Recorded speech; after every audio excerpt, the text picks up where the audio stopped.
Welcome to the Getting Real with Hilary show, where ordinary heroes tell extraordinary stories during unique and never been heard before conversations with your host, Hilary Arno Burns. Hilary's unique listening and way of asking questions results in conversations that aren't usually talked about, so you can create the life that you really want but are afraid you can't really have. We are demonstrating the greatness in the human spirit and creating a world where we all reclaim our birthright of joy, happiness, purpose, and passion. Now, here's your host, Hilary Arno Burns. Welcome to the Getting Real with Hilary show, and today we have a very special guest. We have Andrew Quebbemann.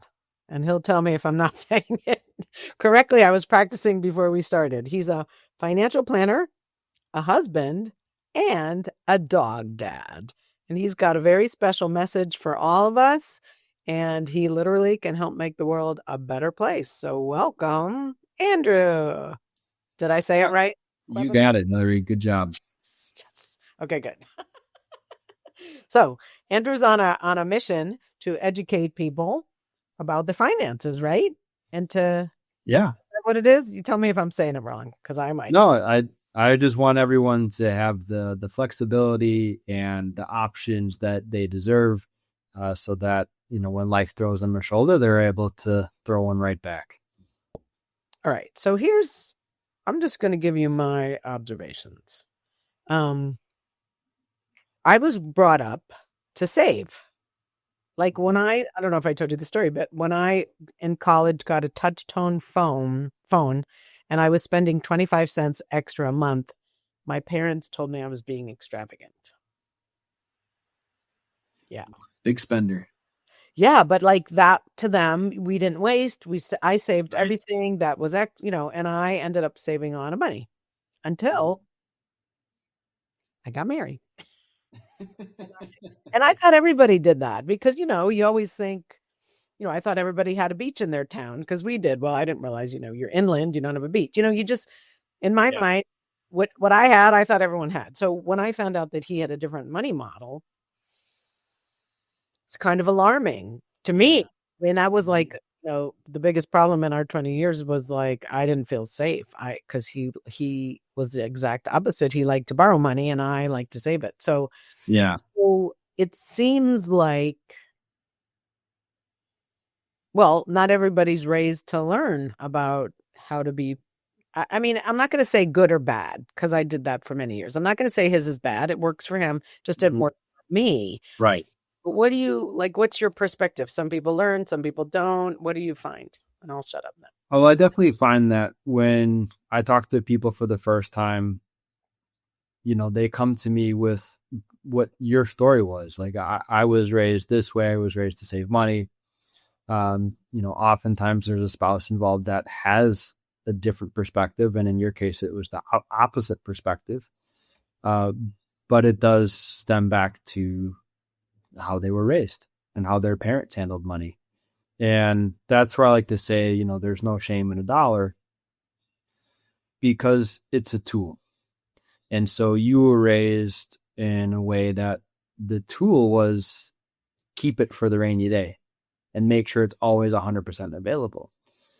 And there's nothing wrong with that per se. But what I find, like, for example, for the saving, it's important to save. It's important to set money aside, but how you do it and how that aligns with your goals and where you want to head, that matters. Because if we just keep our money under the mattress, all of your money goes to three places. It goes to inflation, it goes to taxes, and then it goes to your lifestyle. Right? So lifestyle is everything. That's your rent, your mortgage. Say those three again. Lifestyle. Yep. Taxes. And inflation. Okay. And of those three, investments or savings or. Well, investments, that's part of lifestyle after a fashion. Okay. Right. Because your taxes are going to happen And then the one that everyone forgets about, which is particularly true for the folks that like to hide their money under the mattress, is inflation. And yes, the money. People, hold on. Sure. Hold on, because that's what my ex accused me of doing, which I did not do. It was not, I've never thought of putting it under the mattress, but what does that actually mean under the mattress? So, I feel like you're insulting me and you don't even know me. But you know what I mean? Like, what do you mean? No, I don't mean it as an insult.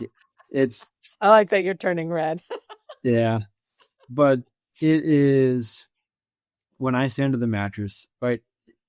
Everyone, if you've been listening to the news, occasionally you're going to hear some people come on from the government, in various agencies saying we're fighting inflation or we're tackling inflation. And it doesn't mean a lot, right? Because you can't see it, you can't smell it, you can't touch it. What it is it's this effect where prices continually go up. So everyone noticed when egg prices go up or when beef prices have gone up or their house value does up, right?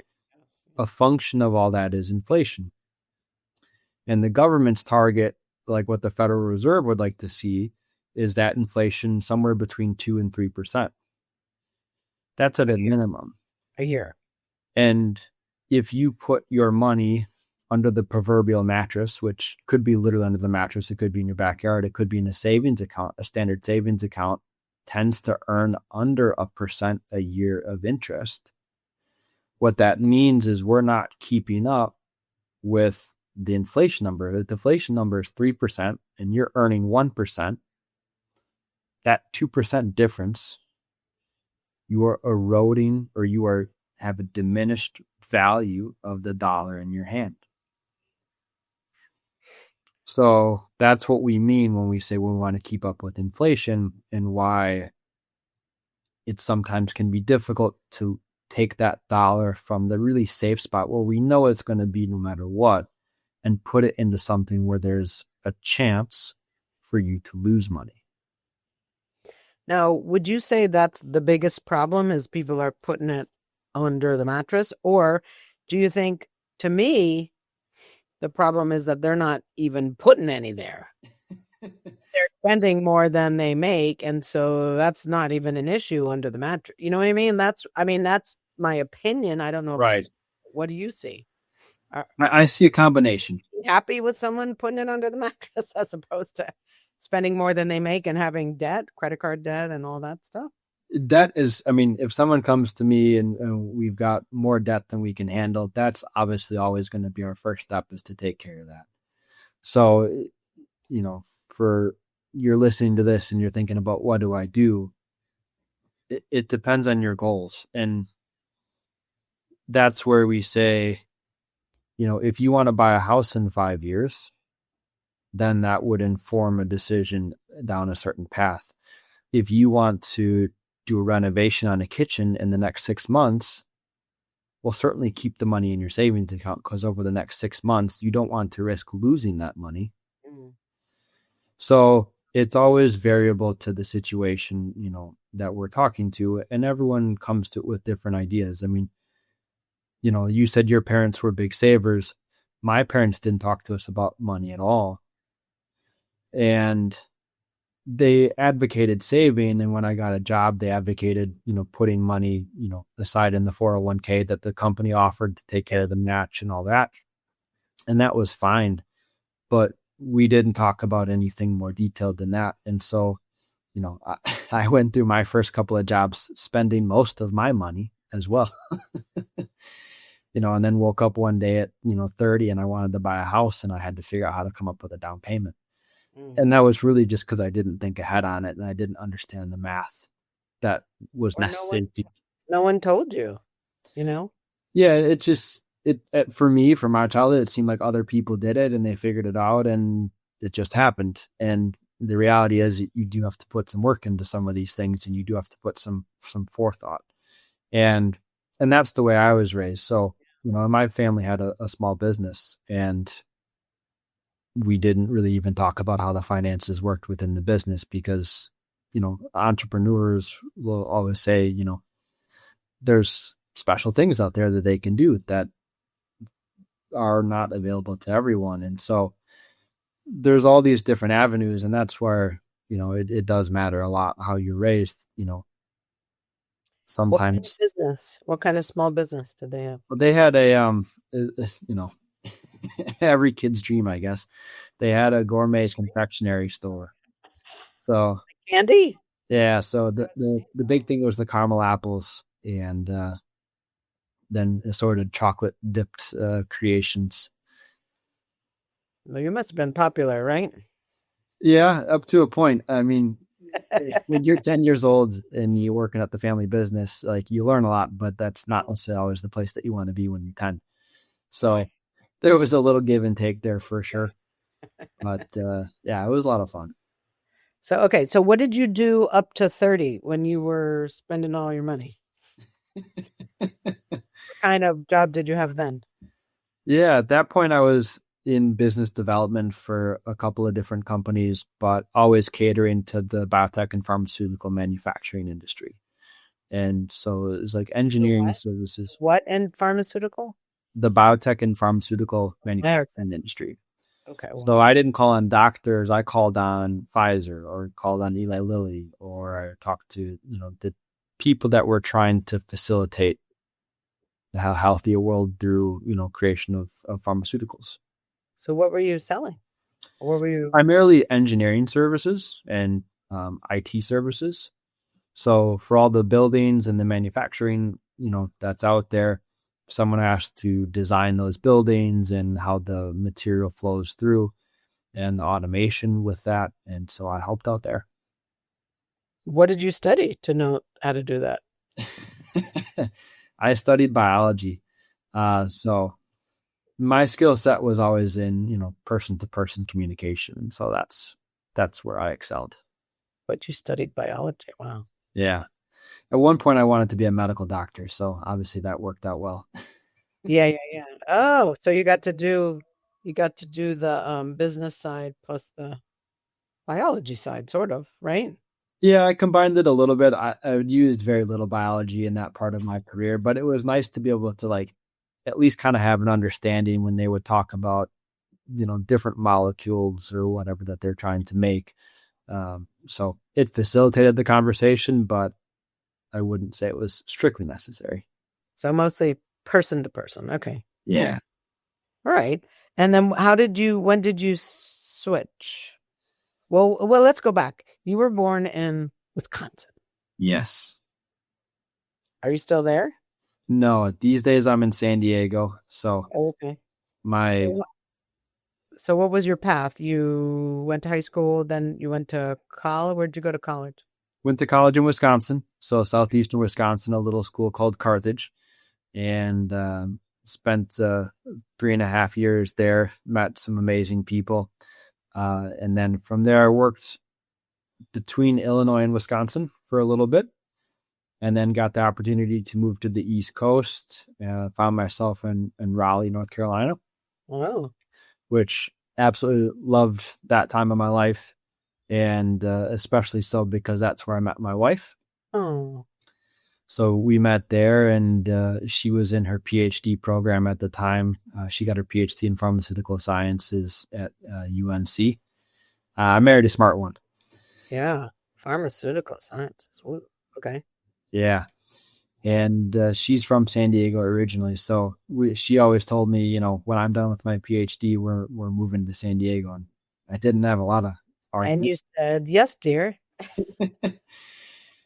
She kept promising sunshine. So I said, okay. But didn't you have it in North Carolina? Or that wasn't an option? We did, but that sunshine comes with humidity and thunderstorms. And, oh, okay. It gets cold for North Carolina. Not to insult anyone from North Carolina, but Wisconsin gets a little chillier. Yeah. And so then we found ourselves moving to San Diego. Oh, cool. Okay. So you were still in that business, the business development at that time? So the move to San Diego was right at the same time I was actually fired. And we owned our house in Raleigh. Oh. And then we were moving across the country, and my wife had just graduated from her PhD program. So that was quite a lot of change packed into about a 6-month time frame. And how long had you been married? We'd been married for 2 years, Oh, okay. So that was thereabouts. the marriage wasn't as new as everything else. So at least you had that. Yeah. Yeah. We met during COVID, of all things. So, You did. yeah. Wow. Where did you meet? How'd you meet? Well, kind of classic COVID story, I guess. But we met online, and we were doing one of those dating apps. And so our first date, we were able to get together, but there's masks in kind of the general area. It was at an outdoor brewery, and so we met kind of in one of those like situations where you had to wait 6 feet apart in line to go get your drink and all that. So, did you take off your masks? but we did take off our masks, and we do credit COVID actually for kind of accelerating our dating process, because we were engaged within 3 months. And it was kind of because at that time you couldn't go to places and you couldn't do things. And so you either had to, we talk a lot. Oh. And that just accelerated everything for us. And well, one day I looked at her and I said, we're done, right? And the next week we went ring shopping. So that was a lot of fun. Well, done, you meant done dating? We're done dating. We're done searching for the person. Oh, now did you know when you first, so you found her on an app, online app? Yeah. And when you met her, did you know? Or you had to get to know her? It was a really strong start. Oh. I think I guess I was maybe a little bit more on like a certain path, because she showed up in a cab because her battery had died because she had been driving her car during COVID. Oh, God. And I was like, I knew I was gonna like give her a ride home. Yeah. So I knew the date was gonna go well enough that I would get her back home, and sure enough, that's the way it transpired. Did you? She didn't think you were a mass murderer and couldn't get in your car, right?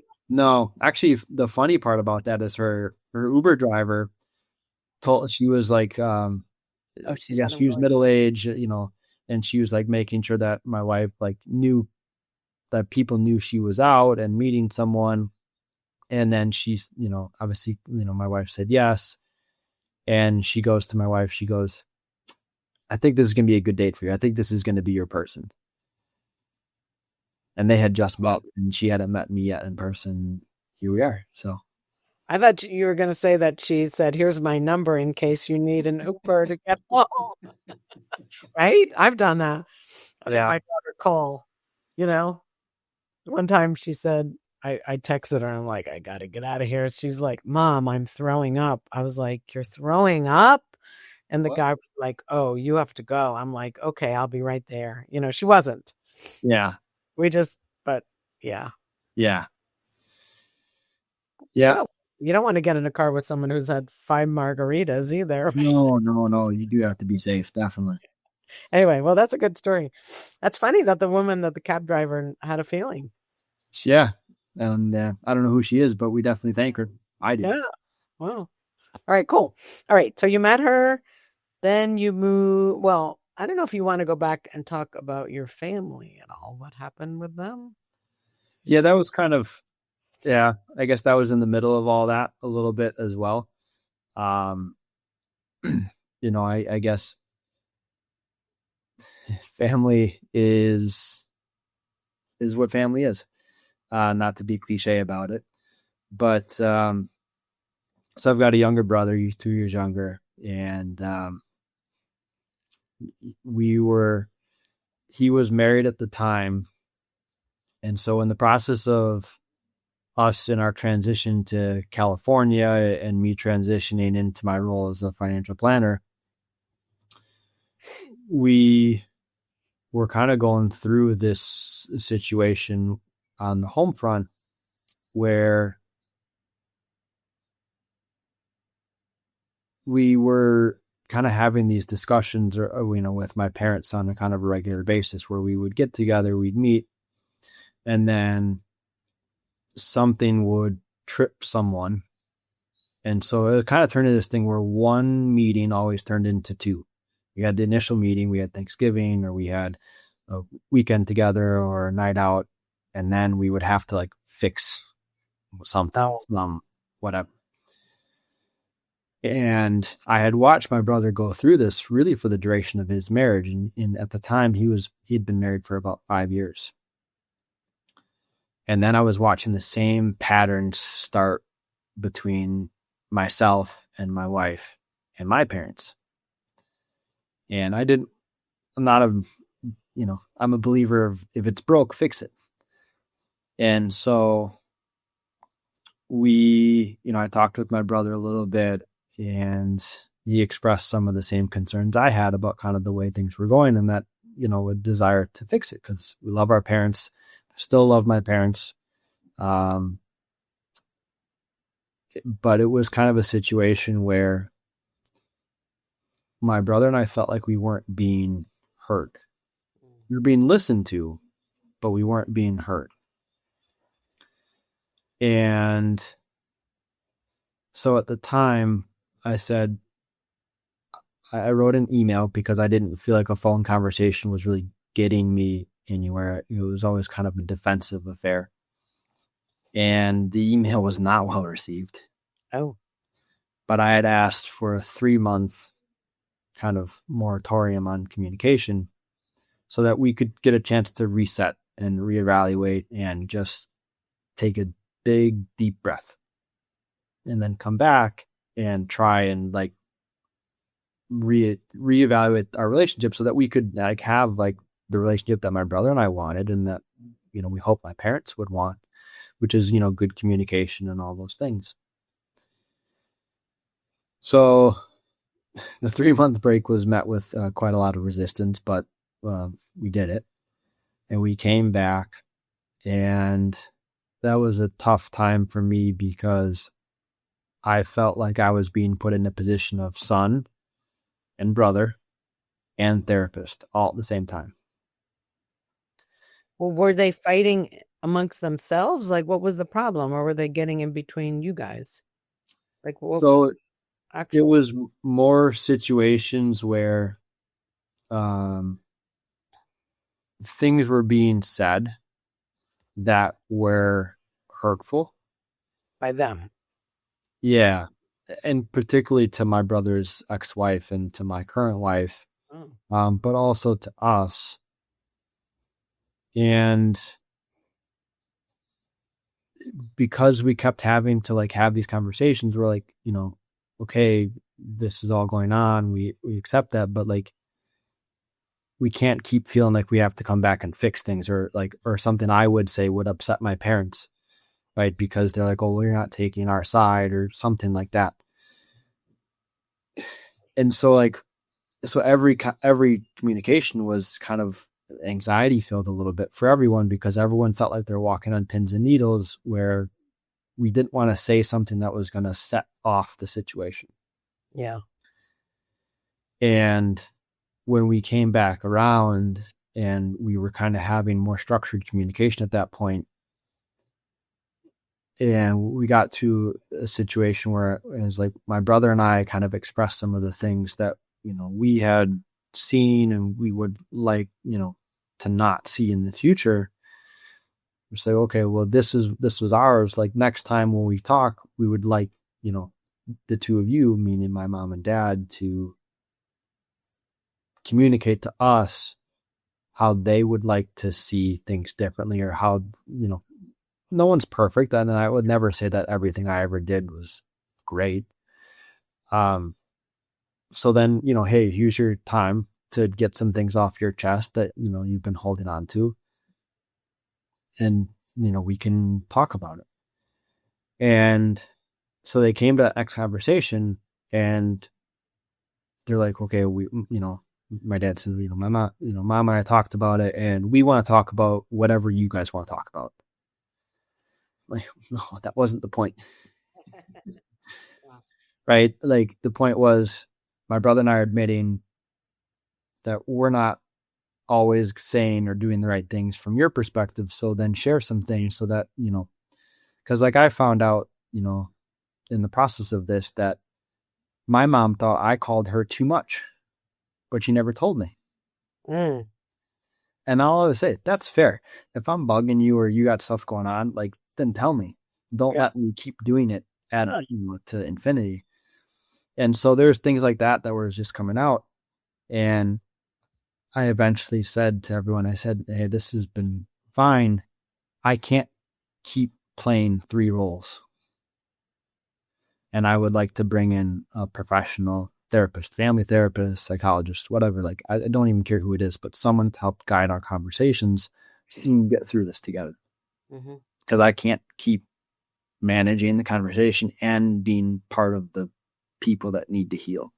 Right. That was a non-starter. They said no?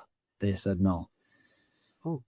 So that began the period of estrangement that we now find ourselves in. Oh. And it's unfortunate. I think I would always say the people in your life, like the people in my life, are the reason for my success. And that does include them up to a point. Obviously, recently, we haven't had a relationship. But the energy that I felt that we were all putting towards our relationship was mostly negative, not mostly positive. And if you're listening and you feel like you've got a relationship like that in your life, like, it was tough to go through that. It was tough to make that final decision and to draw the line and say, well, we bring in a professional or we don't talk at all because we're going in circles. Like, I'd be lying if I had said, there's not times in the past 3 years where I've thought about, what's going on with them, curious. But again, they go back to like the energy that they bring and that we bring together. And until we kind of hit that point where we're willing to talk as a group, then I do feel like my life has been better off, unfortunately, for not having them recently. Did it start after you got married? I mean, were there problems before that? The pattern showed up when my brother got married. So before that, you were fine. Wow. Well, before that, it was just me. It was, I guess, when you meet that person in your life that is really special and, you call your better half. Yeah. That person inevitably is going to bring a different perspective to your world. And what my brother realized before me, and then what I realized when I met my wife, were some of these patterns that my brother and I would go through without thinking. Oh, okay. That weren't really constructive. But you were just used to it. And we were just used to it. So when the wives came in, they shed a different light. Is that what happened? Right. Okay. Right. And so, it's kind of, for both of us, I guess, a little bit of a glass shattering moment. And that's kind of where, some of the friction started was, around those 2 events. But yeah, it's, at the end of the day, I'm incredibly grateful. I love my wife. She's an incredibly powerful woman. She's intelligent. I told you she's got her PhD. Like, she's going places in the world. And I'm very grateful for, the support that she's given me. And there's a couple other people in my life, since then, not discounting, her parents have been absolutely wonderful to both of us. And we've found different ways to, fill those places in your life where you need support. And I'm very grateful to have those people in my life. And did your brother end up getting divorced, or did? Yeah, he did, which is another story for another time. Yeah. But, and he, for his part, he is, it's kind of struggled with stuff too a little bit. And he's communicated with my parents to an extent over the last couple of years. but not to any great amount. Not to kind of what we used to have as a family. So we're still in the process of working through everything, I guess.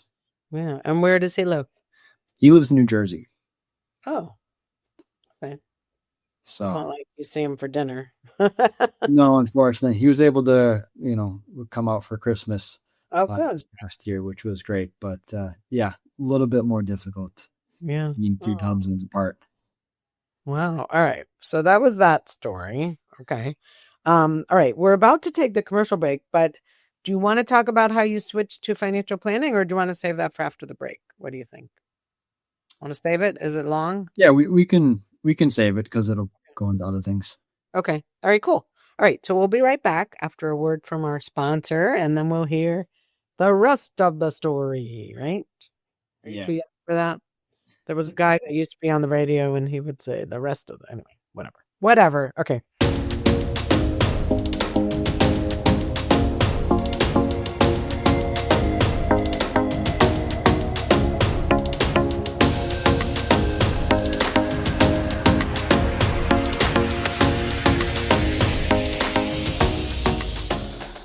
Hey, it's Hilary from the Getting Real with Hilary show.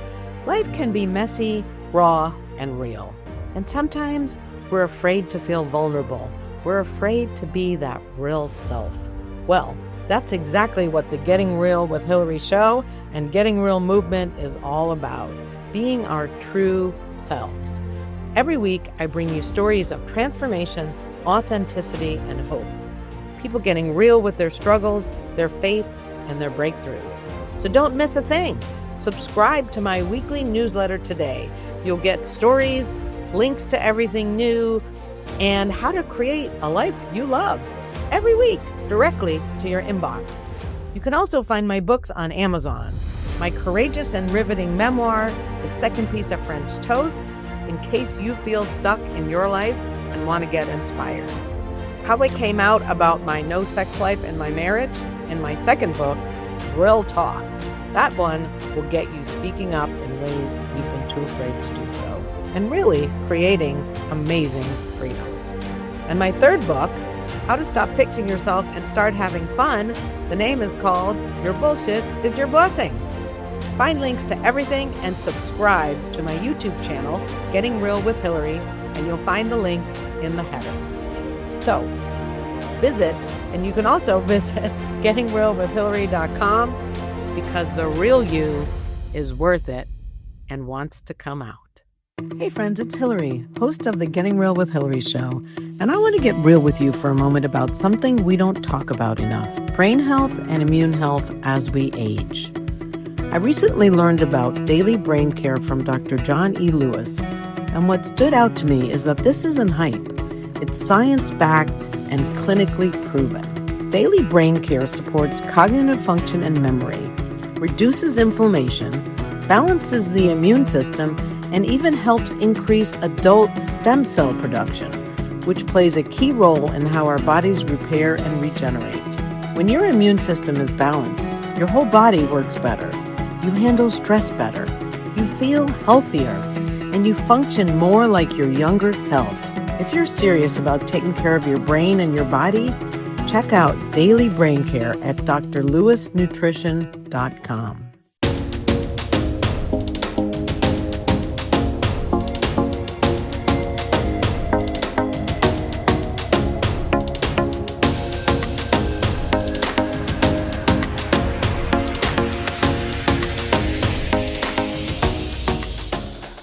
Thank you all for supporting the show, for making it all possible. We do appreciate you.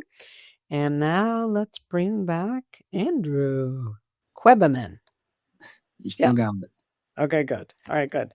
All right. So you when did you switch? After you got to San Diego? So San Diego was part of the impetus for the switch. Okay. So you got fired because you said you got fired. Right. Yeah. Okay. So 2023 was a wild one. Because all the stuff, the estrangement started then. I was going through the move and my wife graduating and me, losing my job and looking for a new thing. And did she get a job when she went back? What kind of job did she get? She eventually did land a job. So she's at a small startup company, doing research and scientific testing for a company that focuses on the mitochondria, the powerhouse of the cell. Wow. Whoa. Okay. I think you said what she got her PhD in, but I'm trying to remember. Pharmaceutical sciences. Right. Okay. Mitochondria. Whoa. Isn't that like a little tiny thing that we can't see? Yeah, well, it's anything that you can't see. Yeah. It is the reason that we're able to have this conversation, or one of many reasons. But really, yeah. So it's part of the cell. Wow, that's amazing. Okay, all right. Yeah. So she got that job, and then go ahead. I'll stop interrupting. No, you're fine. So, going through all that at once, losing my job wasn't entirely unexpected. Like, looking back on it, it was a job that I don't think my employer at the time, or I should have taken. We weren't a good fit. Is the simplest way to put that. And was it when you were in Raleigh, were you always with that company? Did you come from, or was that a new company? That was a newer company to me. So I had a couple of different jobs when I was in Raleigh. Okay. But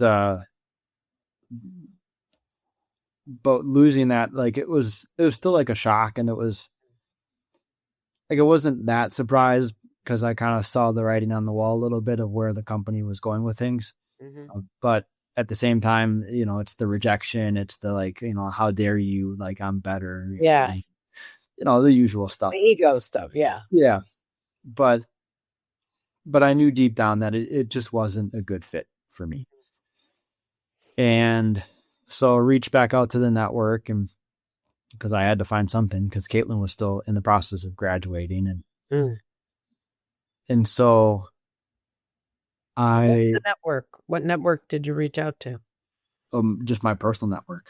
Okay. People you knew. Okay. Yeah. So I had been doing that. I was 10, 12 years into that world. And so I'd built a fair network, and every job I had gotten, I didn't apply. I knew someone who knew someone. Oh, cool. And AI is great, but if you know someone, that's my favorite way to find a job. Yes. So going through all that, I'm looking around, and I had some interviews lined up with a company through someone that I knew, and they were going very well. And then out of the blue, someone from Northwestern Mutual gave me a call. And for Milwaukee, like, I like to say, because I grew up really close to Milwaukee, Northwestern Mutual, their headquarters is in Milwaukee, and they have street cred, as I like to say, because it's a well-regarded company in the area, and the people that worked there loved it and everything else. So Wisconsin isn't Milwaukee, Wisconsin? Okay. Yeah, so it's the southeast corner of Wisconsin. Northern Chicago suburb, is the folks from Illinois like to say. Oh, okay. Trying to think of, and it's not coming. Okay. Anyway, so you were close enough to Milwaukee that you had street cred. Okay, good. Well, yeah, or the company did, like, because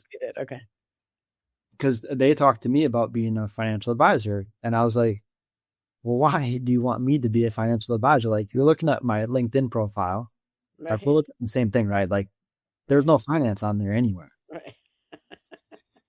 And they said, no, you don't understand. You've got a skill set in working with people that is hard to teach, but we can teach you the money side of things. And I said, okay. I was still a little skeptical, because I'm like, how did they find you? On LinkedIn? Yeah. It's like one of those, like, random moments in the world. I don't know. Yeah. And they knew you were going to San Diego, or no, or they didn't care? Yeah, because I had changed on my LinkedIn profile that I was in Carlsbad, which is where I live now. And that's a northern suburb of San Diego. Because I knew that's where we were going. And so I needed to help target the profile to, like, help me land a job in California. Smart. So occasionally I have moments. And so we started talking, and And the more they started telling me about their career, the more it started to sink in that this might be a possibility. Because there are things about it, like I mentioned before, right? I wanted to be a medical doctor at one point when I was in college. And then I stayed in the pharmaceutical industry because I still appreciated the idea that I was helping people get healthier and get better. And so there was that kind of core thread going through my career. And that's the way I began to see the career financial planning. And at the same time, it was the ability, like I was on a plane a lot in my last jobs. And so I was always traveling. It was never a problem when it was just me.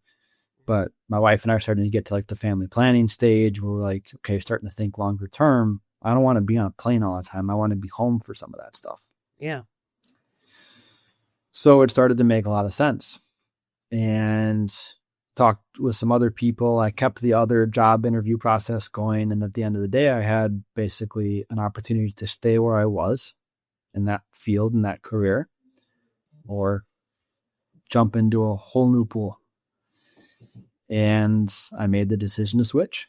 Wow. And it was a little scary at first. Yeah. Well, you have to get clients, right? You have to, I mean, oh yeah. Is most of it like moving people's money or having them start with never having a person? Does that make sense? Yeah, no, it makes sense. So yeah. And so getting through the imposter syndrome and getting through to talk to folks about like all the stuff that's going on, like all of a sudden I have conversations with my clients. I'm fairly confident in a lot of cases. I end up knowing more about them than their best friends. Because it's, yes, moving money around is a component of what I do. Yes, setting them up with, on the right track, at least for a will and a trust and doing some of those other things. Like that's all components. But when I first have conversations with people, it's about building that trust initially with each other. And I approach it as, you don't need me or anyone else. You don't need a person to invest in anything, in a stock. Right? If you want to buy Google, if you want to buy Apple, a lot of these other companies, you can go a lot of places. It doesn't matter. You don't need me for that. Where I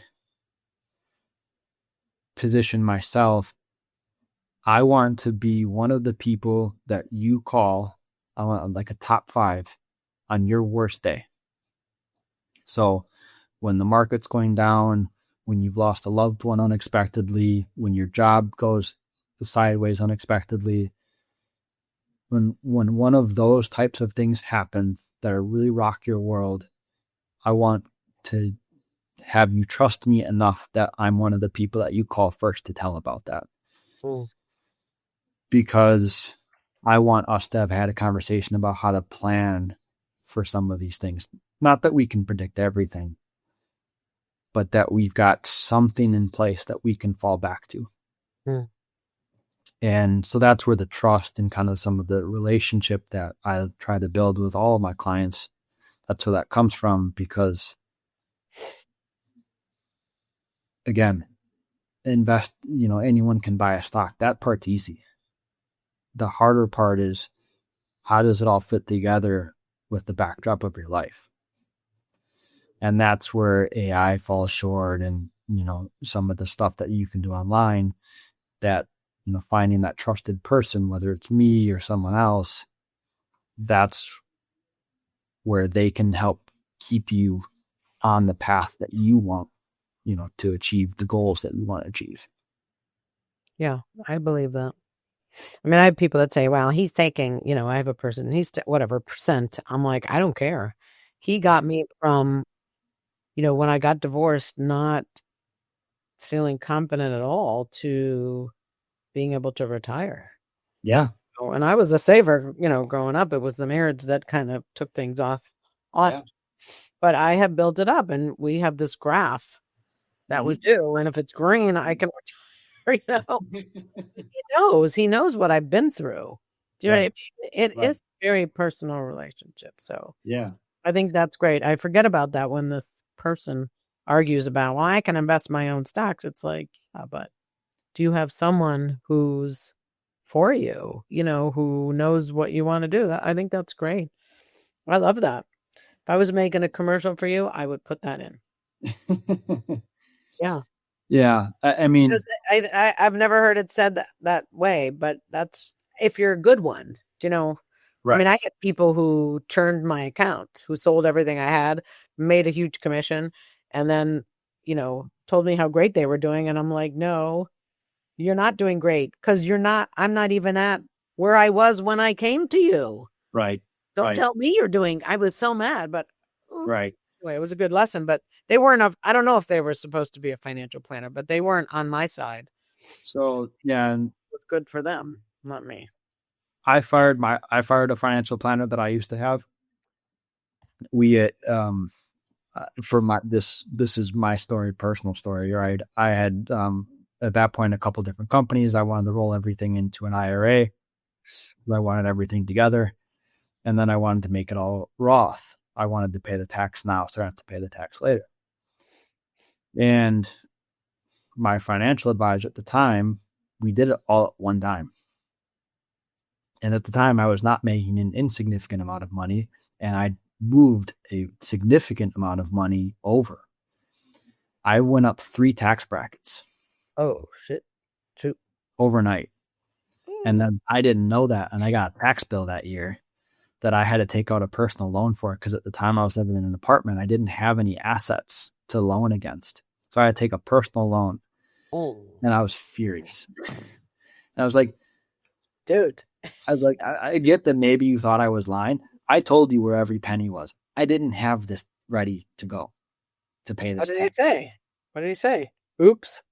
I mean, basically, yeah, that was the gist of it. And I said, well, that's fine. I hung up and I started looking for another person immediately. So, yeah, I had a friend when I was working at Drexel Burnham, and I had this money that my grandmother had saved. All the grandchildren got, I don't know, it was 12,000 or something. I mean, she saved pennies to give us money. And at I think it grew to like 18,000 or something like that. And I had a friend at Drexel who invested it in some foreign whatever. And like it went down to like 13. I don't know what it went. I'm making up the numbers, but it went down. Yeah. It was like I had been personally stabbed. Do you know what I mean? Like grandma's hard work, Yeah. And so I was listening to this guy this weekend. It's called Life Book. And he was talking about the financial piece. And he says, and you may disagree with this, but I had never heard it this way. Don't do anything where you can lose money. I would only amend that to say, don't do anything where you can't afford to lose money. Okay. So, I mean, and he invested in art, he didn't do stuff, so, but I never, I never. No guarantees. Yeah, that's why I don't like that statement, is because there's no guarantees. So when you'll say when you can't afford to lose money. Okay. You're right. Because people say, oh, invest in real estate. It's like, it never goes down. Sorry, real estate goes down. See 2008. My parents lost. They were like the only money in real estate. And I know plenty of people who lost their homes when they overbought it. Yeah. So it does happen. It might be infrequent, but I don't think so. But it does happen. And so that's where, I guess if you're listening to this and you're thinking to yourself, well, I've talked to this person or that person about my finances, there is a legal difference and a moral difference to a financial advisor versus a financial planner versus a financial specialist. Oh. Those designations, they mean something to people in our world, and they have a varying amount of, how do I want to say this, teeth from the SEC and FINRA as our governing bodies. So which are you, planner? So I'm a financial advisor, Oh, okay. So I introduced you wrong. Okay. but I do put together financial plans. Okay. And there are some financial designations where, like when I first started, my first thing that I could sell and only sell was insurance. Hmm. I couldn't say that I was a financial planner or a financial advisor because I only sold insurance. Because you didn't have the series, whatever. I didn't. Well, right. There's designations and tasks and Yeah, some different things that people in my world have to do to get to certain places. And so those are good things to be aware. And like for your story about your grandma's money, it is good to be aware of what that person's backdrop is legally. Because I mean, the broker, he was a broker. right. And brokers and insurance agents, they're incentivized a lot of times to go a certain direction. Mm. That direction may or may not be in your best interest. I could never say, but it is good to be aware of like how that person gets paid, Right. because as nonpartisan and as non-biased as someone in my position was supposed to be, that sometimes gets blurry. Right. That's one of the reasons I left and I went over to where I'm at now, which is Goldbook Financial. I wanted more independence on how I approached a person's financial plan. I didn't want to be tied to a certain thing. Okay. So in our last few minutes, 4 minutes, yeah. I know I've been asking you a lot of questions about your life, which I like, but what like advice do you have for people, or what do you want to start leaving them with, or tell them like who should they look for, or go ahead. Yeah. Certainly, I would certainly be okay with anyone reaching out to me if they want to continue the conversation, right? I can't leave specific advice here because it is a very personal thing to go through this. And how would they find you? Just so. LinkedIn is the easiest, I would say. I'll also provide a link for someone to just click on and fill out a form for their email and name, and I can get in touch that way too if that's easier for people. And how are you on LinkedIn? Just Andrew. Just my name, Andrew Quebbemann. I'm fortunate to be with a Q. Yeah, it's a very unique and easy name to find. And you can see the spelling under his name will be there. Yeah, go ahead. Yeah, but when you're looking for someone in the financial world, someone to talk to, someone to start building some trust in, one of the questions that I advocate that people ask is not performance-based, because in any given year, someone can perform 0.1% better. What's usually a better question to ask is ask that person sitting across from you, what are they most proud of that they've accomplished in their role? As a financial planner, as an advisor, as a tax attorney, as a CPA. I mean, heck, you could do it for a plumber. Yeah, great question. But that question will inform you on how they think, what they look for, what they like to see as an accomplishment. And if that aligns with you, great, found your person. If it doesn't, keep looking. There's a lot of us out there and you'll find that. Great. Thank you. And what are you most proud of in your role, Andrew? That's I guess, a fair question. I should have seen that one coming. At the end of the day, the story that I'm most proud of to date is when you start your own business, any business, I don't care, friends and family and people closer in your world tend to be your first people that work with you. And so my story is no different. And so some friends of ours, I'd been talking with the group of them, a couple of brothers and sisters, and then one of their daughters. And got to know the family. They're neighbors of ours, and they're just absolute lovely people. And so I started chatting with them in various capacities. Some I started working with, some were kind of, more thought that they were okay, and that was all fine. But I had started working closely with the daughter.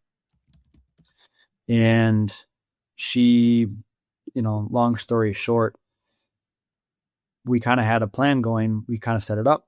And then all of a sudden I got a call of the blue. Dad died. And that was really tough because I knew him. I knew her. They were close friends. I felt for them. But the awesome part was I was able to be her advocate on the financial side of things. And she was able to take the time and space that she needed to properly grieve and go through her emotions and everything that she needed to do. And we ended up with a really great picture. And I'm very proud of that. Thank you.